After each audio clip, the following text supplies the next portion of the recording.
Okay, we're going to do the pole spear, but this is the end of the heat treating. So we got all those parts in a little stainless steel bag dealy there, and we're tempering about 400. There was so much heat in the oven, every time I could get it to 400, I turn it. I didn't even have to turn this on. You're doing nothing anyway. There's so much residual energy in that oven, it just cranks back up when I close the door. Okay, let's go to the pole spear. Okay, we didn't clean it up too well, but better getting it done than not. Okay, these are the 18-inch sections. So that'll give you 3 foot here, then another 3 foot, which is 6 foot. And if you take the front, and I put a 1 footer here, it gives you 7. And I also got the cross pole. That's the name of the guy that had the world record till they stole it from him, and he wanted to grip up towards the top. So I got a 2 footer that he doesn't need because I made a spare for him. So this one's available now. So I got those combos, or all of them together if you want. You can always put a grip. This is the one I'll put the ring grip on, or the spiral grip. I can also put a spiral grip on the 2 footer in front, so you can get your hand right up close to the front. But you got a lot of options on dropping sections out, putting sections in front of the grip to push the tip farther forward. So this is the one I put. Here's the O-ring material, which I haven't put on there yet. I bought 2 different sizes. I bought a smaller size to put on this front, and then a bigger one on the back is what I've been doing. That seems to be working. Okay, so that's the pole. I think I talked about that enough. Let's move that guy out of there. Set it up out of the mess. Okay, the thing you were asking about, and the other person who's going to be watching this has been asking about, is this a regular extension? I have the slip tip piece here because I didn't get the other one made today. So it'll look something like this, but you'll have the shaft coming out.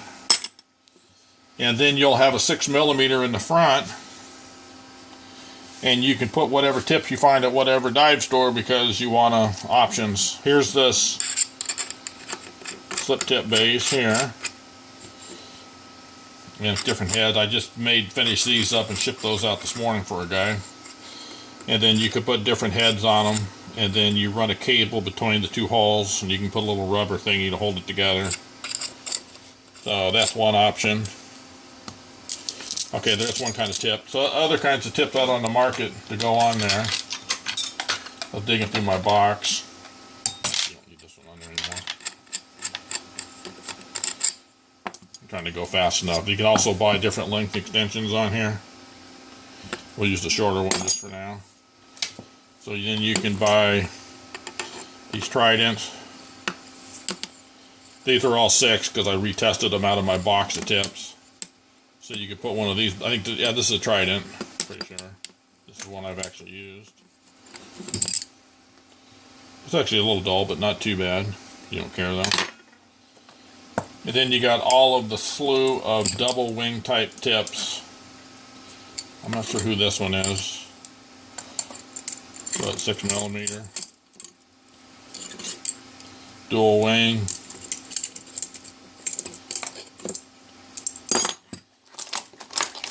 This one's a biller with that little knurl. Then you could put one of those on there.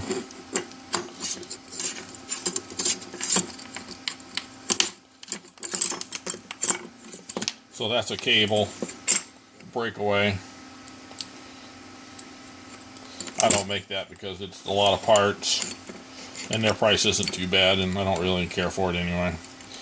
These are from my collection of tips over the many years that are just got a big huge box of them. I'm going to do a review on just tips at some point. Then you got some other big, these things are just heavy, where you want more weight in the front for those big spear guns. A lot of these are old technology. They're still out there though. Here's a JBL with a rock point. I think that one, yeah, it has to break out because it has a cable.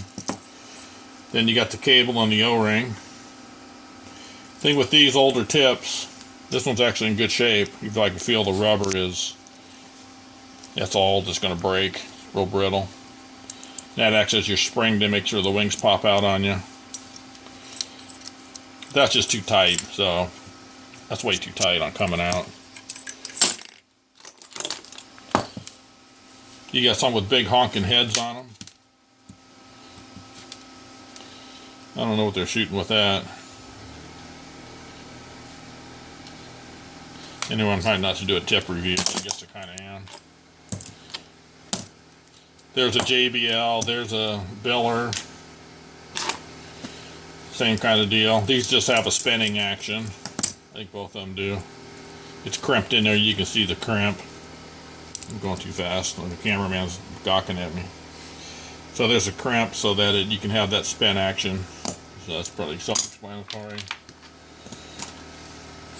You got this one is it's actually one I've been shooting. And you can change the tip out on the front. That one's been sharpened down to nothing. So yeah, it looks like it's a killed fish though. You can drop into putting these kind of cheapos on. I think Mars makes this one with a double wing. But these are hard to get the fish off, so be warned.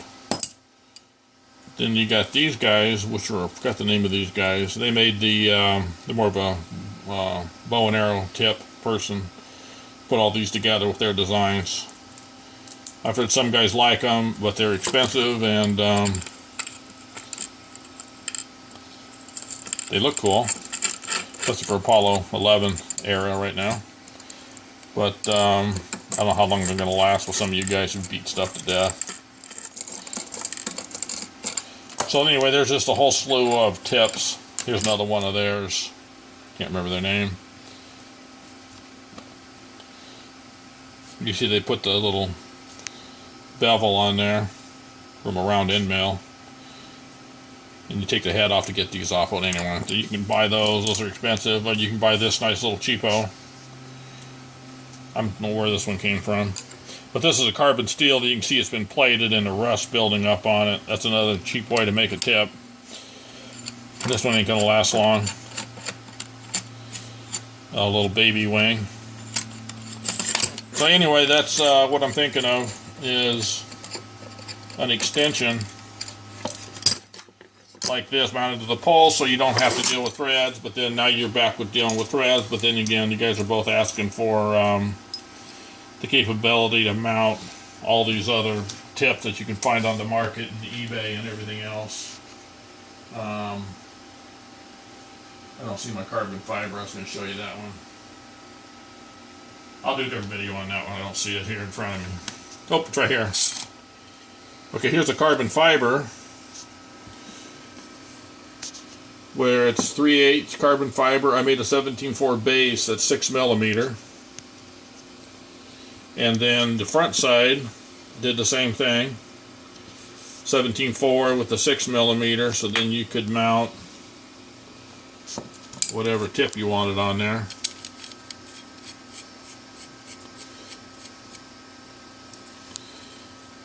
And you can see I drilled a hole here so that when I put the epoxy in, it has a place to go to put it in place and make sure it holds on there. And trick with this is it's a lot lighter than a big piece of metal, especially if you want a long one like this one's like 2 feet. I think that's 2 feet. I don't see my ruler. Pretty sure that's 2 feet. That's 1 foot, 1 foot, 2 foot. And I could take this guy, I got different sizes of carbon fiber too, and just mount that into the base so that you're getting rid of a little bit of weight on the front. If you're trying to offset some of these tips, because these tips are pretty heavy. You want to have your mass in the front, you don't want the mass in the back. But that's a way to not have too much weight on the front, but I'm not sure if you want to go this route, because if you start pile driving in the rocks and you start scratching this, you're going to break this.